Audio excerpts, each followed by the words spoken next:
숲과 정나무.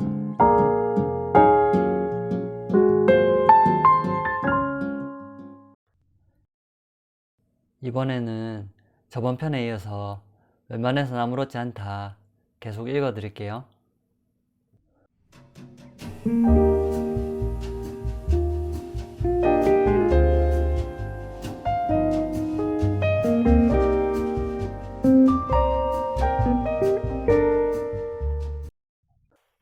내 남편의 이중생활. 그러니까 내 말 좀 들어봐요. 하참 기가 막혀서. 다른 집 남편들도 다 그런가요? 그래요, 맞아요. 우리 집 남편 얘기를 좀 하려고요. 저요? 이제 결혼 9년 차가 된 주부예요. 아니요, 전업주부는 아니고요. 1년 전부터 생활비에 보탬이라도 될까 해서 아파트 단지 앞 마트에서 시간제 계산원으로 일하고 있어요. 이제 막 초등학교에 들어간 아들이 한 명 있고요. 재작년에 전세 자금을 대출받아 지금 사는 24평 아파트로 이사 왔어요. 남편요? 남편은 대형 가전제품 대리점에서 판매직으로 일하고 있어요. 기본급이 있긴 한데 판매 수당에 따라서 매월 집으로 들고 들어오는 돈이 달라요. 늘 쪼들리고 팍팍한 생활이죠, 뭐. 그런 것 때문에 제가 지금 이러는 건 아니에요. 남들도 다 엇비슷하게 사니까 그저 그러려니 하는 거죠. 문제는 그놈의 SNS인가 하는, 아니 더 정확하게 말해서 남편이 손에서 못 놓는 그 망할 놈의 페이스북, 그 얘기를 하려는 거예요. 대개 남편들도 다 페이스북 하나요? 뭐 많이들 하겠지요. 그게 꼭 나쁜 건 아니잖아요. 세상 사는 이야기도 들을 수 있고 낯선 사람들과 인맥도 맺을 수 있고. 저도 처음엔 그렇게만 생각했던 게 맞아요. 더구나 남편은 영업집에 가까운 일을 하고 있으니까 그게 다 도움이 되겠거니 판매에 일환이려니 생각한 거죠. 한데 그게 좀 처음부터 이상하긴 했어요. 퇴근하고 돌아와서 우리 가족이 유일하게 함께 모여 식사를 하는 저녁 시간에도 손에서 스마트폰을 놓지 못한 채 혼자 킥킥거리질 않나. 소파에 누워 TV를 보면서도 10분에 한 번꼴로 반복적으로 만지작거리질 않나. 심지어는요, 침대에서 자다 깨어나서도 더듬더듬 스마트폰부터 들여다보더라고요.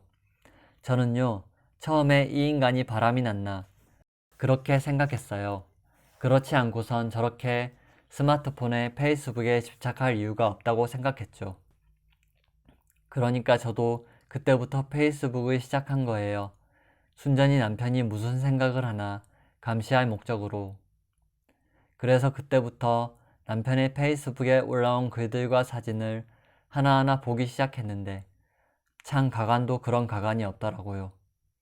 거기엔 내가 그때까지, 그러니까 연애 기간까지 포함해 10년 넘게 보아온 남편은 온데간데 없고 감상적이고 섬세하고 따뜻한, 심지어 지적이기까지 한 남자가 있는 거예요.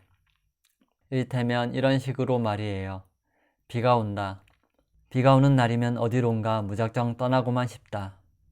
인도에 떨어지는 빗방울 하나하나에 잊고 산 내 꿈들이 방울방울 튀어오르고 있다. 참나. 이런 걸 그 흔한 말로 지랄도 풍년이라고 하나요? 우리 남편은요, 머리가 가늘어서 비가 오는 날을 유독 싫어하거든요. 휴일에 비 오면 칼국수나 파전 같은 것을 먹고 하루 종일 소파에서 뒹구는 위인이죠. 그런 인간이 잊고 산 꿈 운운하니 이게 무슨 산성비를 소방호수로 잘못 맞았나 그런 생각이 들더라고요. 그뿐만 아니에요. IT 계열에서 일하고 있다. 지구의 미래를 위해 채식을 실천하고 있다 같은 자기소개는 애교로 봐줄 수도 있었어요. 남편은 일주일에 2번 이상 삼겹살을 먹지 않으면 분노 조절이 잘 안 되는 사람이에요. 제가 정말 화가 났던 건 거실이나 베란다에서 남편 혼자 셀카를 찍어 페이스북에 올린 후 그 바로 아래 적어 놓은 글 때문이었어요. 홀로 있는 밤은 더디게 흘러간다. 외롭고 긴 시간만이 남아있을 뿐이다. 그게 무슨 뜻이겠어요? 뻔하죠. 엄연하게 가정 있는 인간이 사기치면서 여자들에게 작업 걸려는 수작이죠. 그 밑에 패친이라는 여자들이 어머 오빠 쓸쓸하구나. 힘내세요 힘 같은 댓글들을 달아놓고 거기에 남편이 또 달아놓은 "그래, 위로해줘서 고마워. 사는 게 캄캄한 밤길을 걷는 것 같네. 언제 술 한잔 하자." 같은 댓글들. 제가요, 그 글들 보다가 열이 나서 홧김에 남편에게 패친을 신청했어요. 어디 내 앞에서도 그따위 소리 계속 할 수 있나 보자 하는 심정으로요. 그랬더니 이 인간이 어떻게 했는지 아세요? 다음날 바로 페이스북에서 탈퇴를 했더라고요. 그러면 된 거 아니냐, 그냥 심심풀이로 그런 거 아니냐, 그 정도쯤 이해해주라 하시는 분들도 있겠죠. 하지만 저는요, 아직도 마음이 안 놓여요. 페이스북은 탈퇴했어도 여전히 집에선 스마트폰만 만지작거리는 남편이요.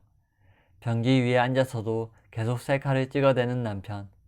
트위터나 밴드 같은 다른 SNS도 다 뒤져봐야 하는 거 아닐까요? 저도 이러다가 SNS에 중독될 것만 같으니 이거 어쩌죠? 제사 전야. 할아버지 제사 바로 전날 토요일이었습니다. 오랜만에 작은아버지 내외와 첫째 고모, 둘째 고모 내외 모두 우리 집에 모였지요. 우리 할머니 말에 따르면 할아버지 돌아가신 후 처음으로 온 식구가 다 모인 거라고 했습니다. 나랑 같은 방을 쓰는 우리 할머니는 올해 75살이신데 뇌종양인지 뇌동맥 때문인지 얼마 전에 큰 수술을 받았습니다. 그 뒤로도 나를 보고 영감이라고 불렀다가 큰 스님이라고 했다가 또 어느 땐 정신이 멀쩡해져 내 이름을 불렀다가 아무튼 영 정신이 없어졌습니다. 하지만 말짱할 때가 더 많은 건 사실입니다. 아버지는 모르겠지만 작은 아버지와 고모들 모두가 이번 주말에 우리 집으로 찾아온 건 다 할머니 때문이지요. 할머니가 내게 꼬깃꼬깃 접힌 종이 쪽지를 내밀며 그분들에게 전화해달라고 부탁을 했었습니다. 나는 할머니가 부탁한 그대로 작은 아버지와 통화할 때도 고모들과 통화할 때도 최대한 할머니 목소리를 흉내내요. 야, 이 연놈들아. 애미가 이제 정말 죽을 것 같구나. 애미가 정말 죽을 것 같아. 라고 말했습니다. 작은 아버지와 고모들은 그런 내게 아무 말도 하지 않고 조용히 수다기를 들고만 있다가 가만히 전화를 끊곤 했습니다. 오랜만에 모여서인지 몰라도 아버지와 작은 아버지 내외 고모와 고모부들은 별다른 말을 하지 않았습니다. 저녁 식사를 할 때도 그랬고 제사상에 올릴 밤을 깔 때도 그랬습니다. 아버지와 작은아버지, 고모부들은 마치 터미널에서 버스를 기다리는 사람들처럼 말없이 텔레비전 뉴스만 바라보았습니다. 그렇게 얼마나 있었을까요? 막내 고모부가 "그러지 말고 형님들 심심풀이로 고스톱이나 한판 치실까요? 라고 말했습니다. 계속 아버지와 작은아버지를 곁눈질로 바라보면서 전을 붙이던 엄마는 그 말이 뭐가 그리 반가웠는지 재빠르게 거실 한복판에 담요를 깔고 안방 서랍장에 있던 화투장을 꺼내왔습니다. 미간을 웅크린 채 연신 헛기침만 해대던 아버지도, 마네킹처럼 무표정한 얼굴로 앉아있던 작은아버지도 그렇게 해서 마지못해 화투판에 끼게 되었습니다. 처음 1시간 정도는 아버지가 돈을 따는 것 같았습니다.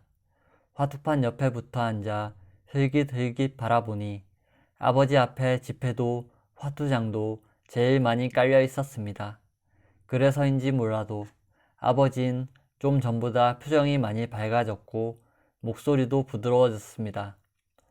하지만 우리 같은 어린 아이들도 알고 있고 동네를 돌아다니는 강아지들도 다 아는 것처럼 첫 끝발이란 언제나 개끝발이지요.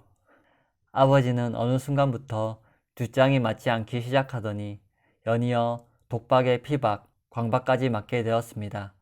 아버지 앞에 있던 지폐들은 고스란히 작은 아버지 앞으로 옮겨갔고 아버지의 얼굴 또한 화투장 뒷면처럼 벌겋게 변해갔습니다. 그러던 어느 판이던가 아버지가 첫째 고모부에게 벌컥 화를 냈습니다. "아니, 자네 내가 빤히 광박인 거 보면서 똥을 내면 어쩌겠다는 건가?"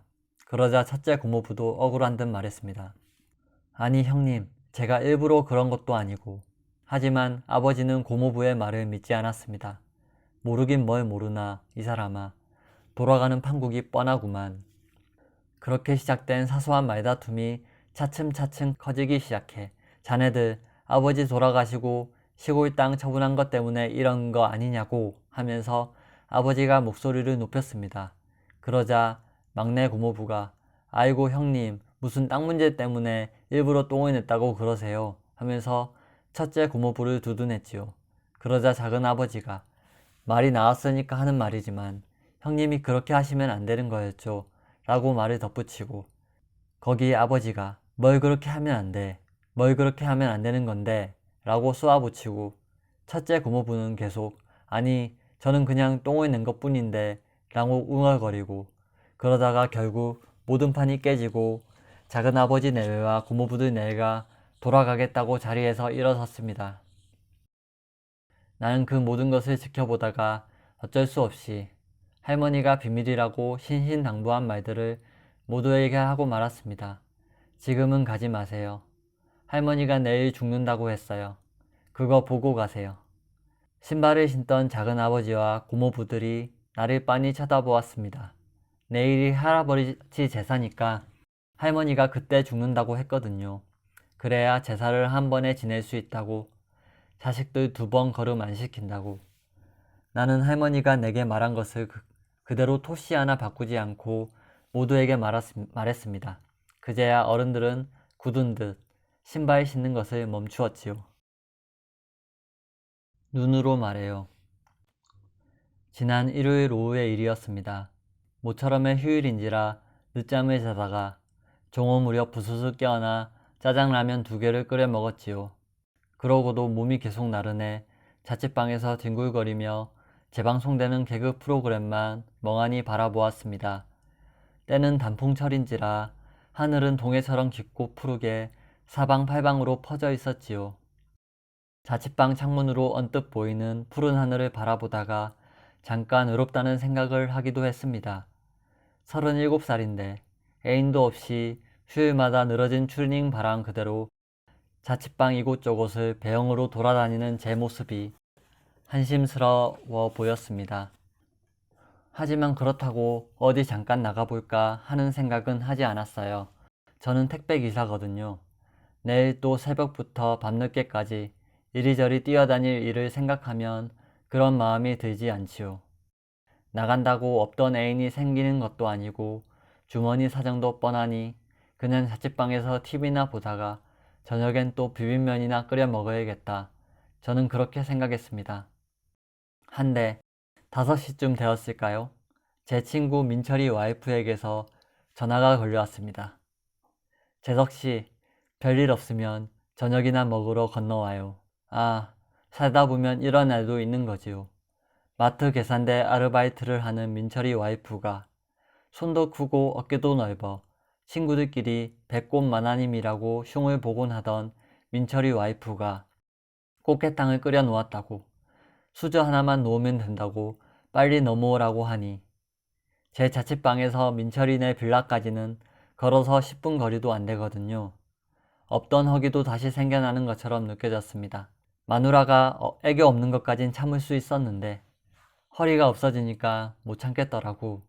민철이는 종종 그렇게 한숨을 쉬곤 했지만 제가 보기엔 다 배부른 소리 같았습니다.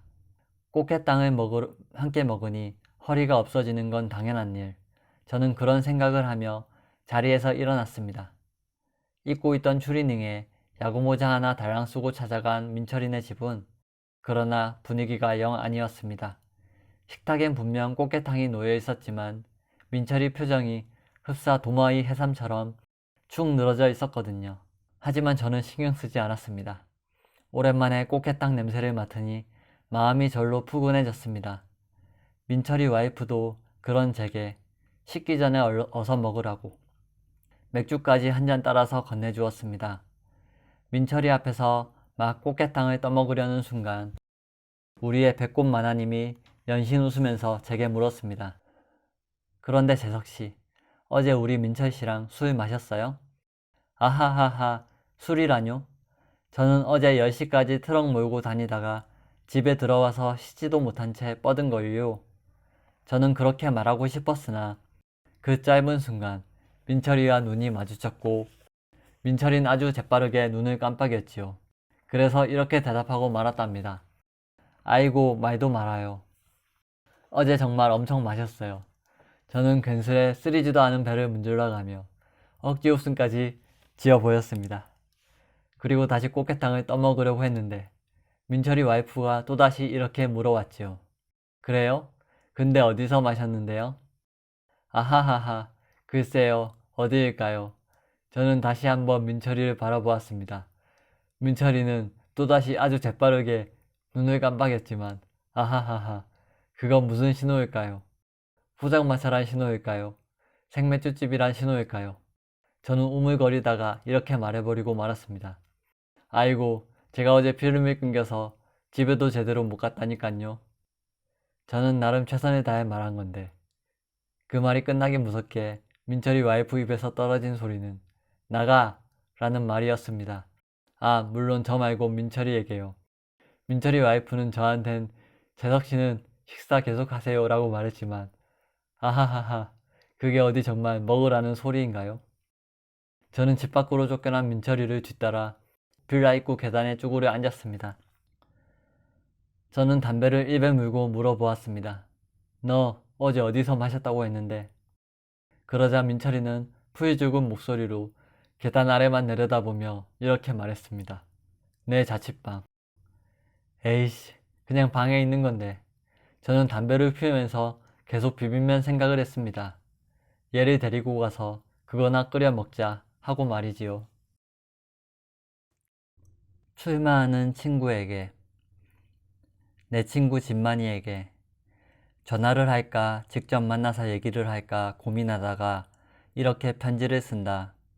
너도 이미 눈치채고 있겠지만 그래 진만아, 우리 친구들 모두 지금 내 전화를 피하고 있는 게 맞아. 내 문자가 오면 확인도 안 하고 지워버리기 일쑤고 심지어는 수신 거부해놓은 친구도 몇 명 있다고 하더라. 너는 좀 아프겠지만 그게 사실이야.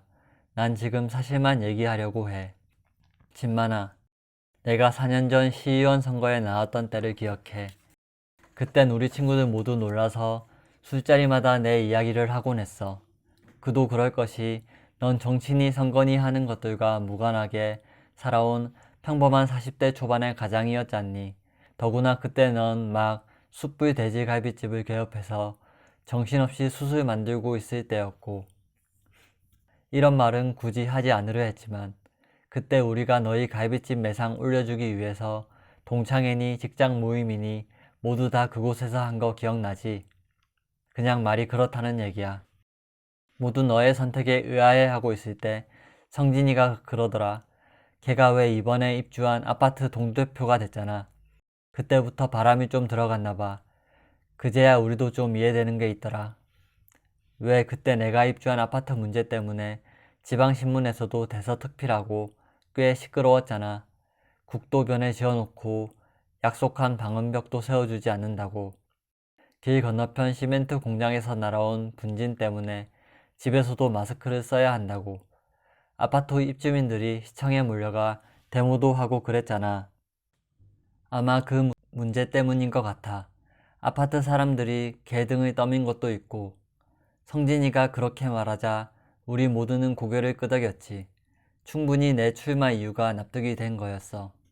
진만아, 그때 우리 친구들 모두 내 선거를 열심히 도왔던 거 기억나지? 선거 자금은 못 도와줘도 성심성의껏 몸으로 때웠잖아.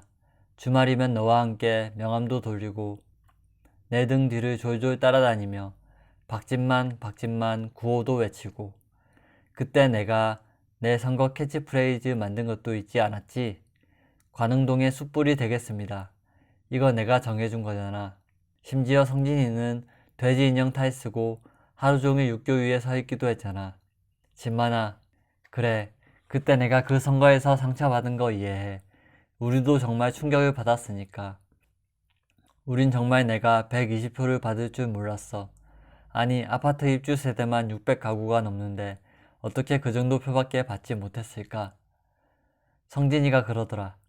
자기 조카가 학교 학생회장에 나갔다가 3등으로 떨어졌는데 그때도 200표 넘게 받았다고. 아마 내가 전국에서 꼴찌를 한 것 같다고. 이런 말까지 굳이 하고 싶지 않았는데 내가 선거 이후 100만이로 친구들 사이에서 불린 건 그런 사정 때문이었어. 백만아, 아니 진만아. 우리 친구들 모두 선거 이후 내가 얼마나 힘든 시절을 보냈는지 잘 알고 있어. 아파트도 다시 팔고, 다시 세입자 신세가 된 것도, 숯불 돼지 갈비집도 정리하고, 작은 통닭집으로 업종 전환한 것도 다 선거 때 쓴 비용 때문이었겠지. 그러면 진만아, 이제 정신 차리고 장사에 매진해야지. 또 선거라니. 이게 무슨, 이번에 출마하는 명분도 없잖니. 성진이가 그러더라. 내가 이번에 조류독감 때문에 출마하려는 것 같다고. 그게 사실인지 농담인지 알 수 없지만, 아니 진만아, 그런다고 죽은 닭들의 영혼이 위로되겠니? 우리 동네에 양계장 하는 집도 없잖니? 닭들은 투표권도 없잖니? 진만아, 친구들 모두 내 전화를 피하는 건 내가 제발 정신을 차리길 바라는 마음에서야. 성진이는 다시 닭 인형 쓰고 동네를 돌아다녀야 하는 건 아닐까 걱정을 하고 있어. 나는 차라리 내가 친구들 앞에서 솔직하게 고백을 했으면 해. 통닭집은 잘 안 되고 시의원 연봉은 꽤 괜찮으니 업종 전환 차원에서 출마하는 거라고. 그러면 우리 친구들도 너를 도와줄지 모르잖니? 하지만 그래도 친구야. 나는 이번에 내가 출마하지 않기를 진정으로 바란단다. 내 말 서운해하지 말고 꼭 새겨들었으면 해. 우리가 통닭집 자주 갈게. 선거 끝나면 맥주나 한잔하자.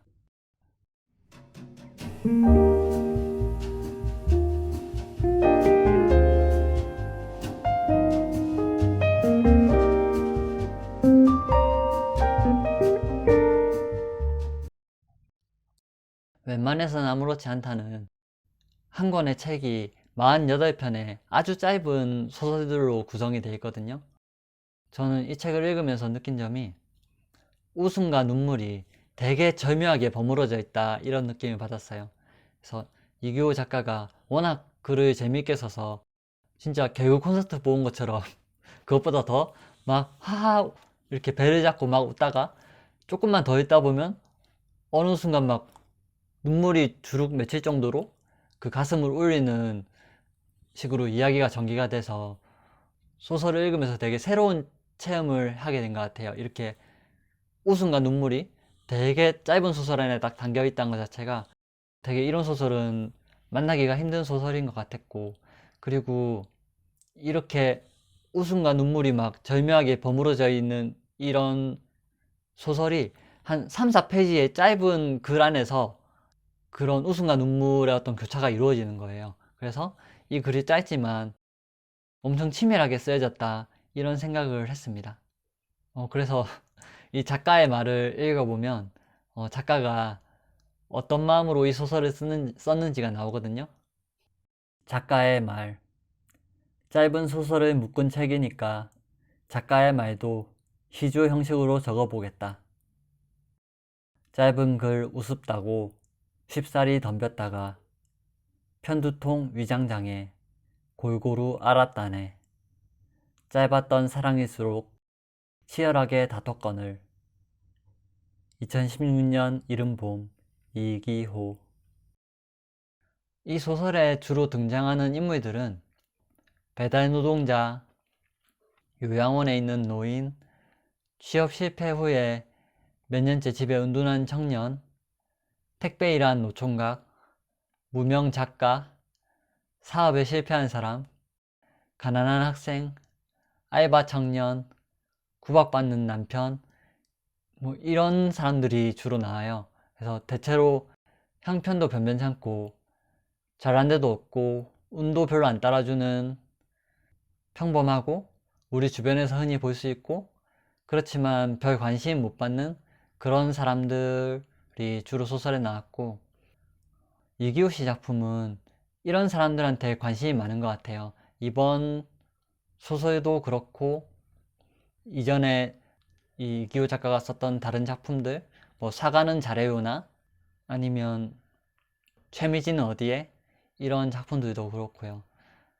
그래서 이기호 작가는 이런 감춰진 사람들한테 관심이 많고, 감춰진 사람들의 목소리, 서러운 고생, 웃음, 슬픔, 이런 것들을 소설을 통해서라도 들려줘야 된다고 생각하시는 것 같아요.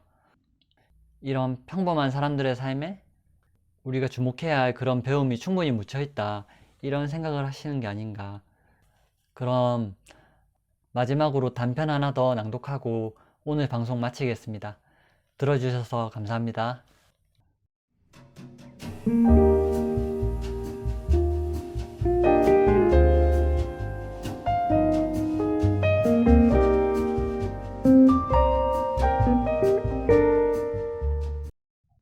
미드나잇 하이웨이. 그래, 아버지 산소까지 갈 필요도 없다. 여기가 오히려 더 적당하다. 나는 깜빡이를 넣고 핸들을 오른쪽으로 틀면서 그렇게 생각했다. 새벽 3시 반, 경부고속도로 하행선 신탄진 방면 졸음쉼터엔 정차한 트럭 한 대, 가로등 하나 보이지 않았다. 성의 없이 만든 나무 모형 벤치 하나가 어둠 속에 쓸쓸하게 웅크리고 있을 뿐이었다. 나는 차창을 한번 내렸다가 다시 끝까지 올렸다. 시간을 끌 필요도 없었다. 더 이상 후회도 미련도 없었다. 생각하면 생각할수록 고통만 더 커질 뿐.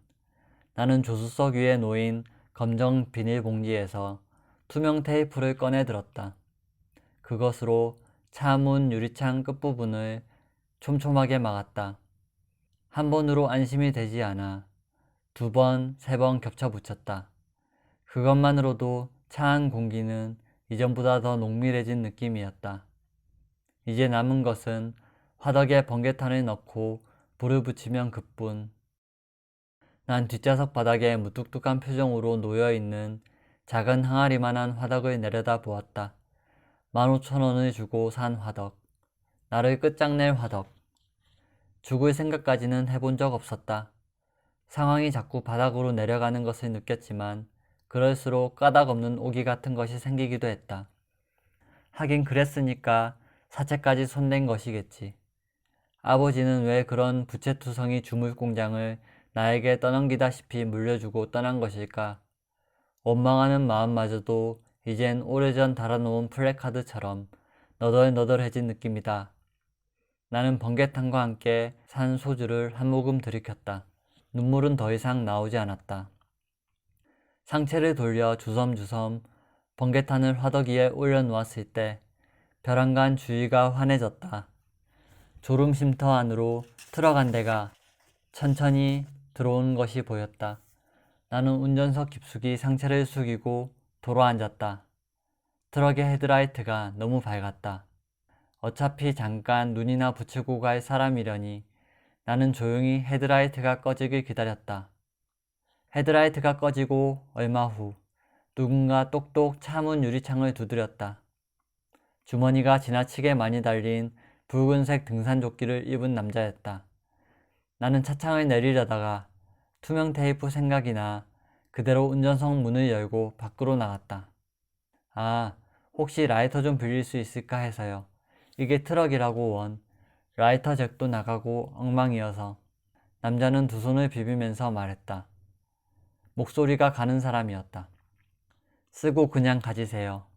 나는 주머니에 있던 라이터를 그에게 건네준 후 차 안으로 들어왔다. 이거 고마워서 어쩌죠? 하는 소리가 들려왔지만 나는 운전석에 앉은 채 그냥 두 눈을 감아버렸다. 무언가 삐끗 리듬이 깨진 듯했다. 다시 소주를 한 모금 마시고 한 달 전 서류까지 깨끗하게 정리하고 떠난 아내를 생각하고 있을 때쯤 또 한 번 똑똑 남자가 유리창을 두드렸다. 아, 이 사람이 왜 이러는 걸까? 나는 최대한 화를 참으며 다시 운전석 문을 열고 밖으로 나갔다. 아, 이건 제가 선생님께 고마워서 그러는 건데요. 이게 진짜 유명한 간제비가 손을 본 고등어거든요. 제가 이걸 마트에 48,000원에 납품하는 건데 선생님한텐 그냥 3만원 받고 넘길게요. 이게 염장이 아주 제대로 된 거라서. 아이씨, 정말 생각 같아선 그냥 3만원을 주고 사고 싶은 심정이었다. 하지만 지금 내 지갑엔 16,000원이 전부였다. 그리고 무엇보다 내가 죽은 후 화덕 옆에 강고등어가 놓여있는 게 발견된다면 사람들은 과연 내 죽음을 어떻게 받아들일까? 나는 이번엔 아무 말 하지 않고 그를 잠깐 노려보기만 한 후 운전석 안으로 들어왔다. 하지만 그로부터 또 몇 분 지나지 않아 똑똑 그가 유리창을 두드렸다. 뭡니까? 왜요? 왜 자꾸 이러시는 겁니까? 네? 나는 바락바락 그에게 소리를 질러댔다. 하지만 그는 표정 변화 하나 없이 씩 웃으면서 내게 말했다. 저기 그러지 마시고요, 선생님. 여기 벤치에 앉아서 저하고 같이 고등어나 한 마리 구워 드시죠. 어차피 라이터도 저 주셔서 번개탄 붙이기도 어려울 텐데. 뭐 그냥 헉이나 채우자고요. 별도 좋은데. 나는 그가 손에 쥔 라이터를 가만히 바라보았다. 그러자 나도 모르게 뚝뚝 눈물이 흘러내리기 시작했다.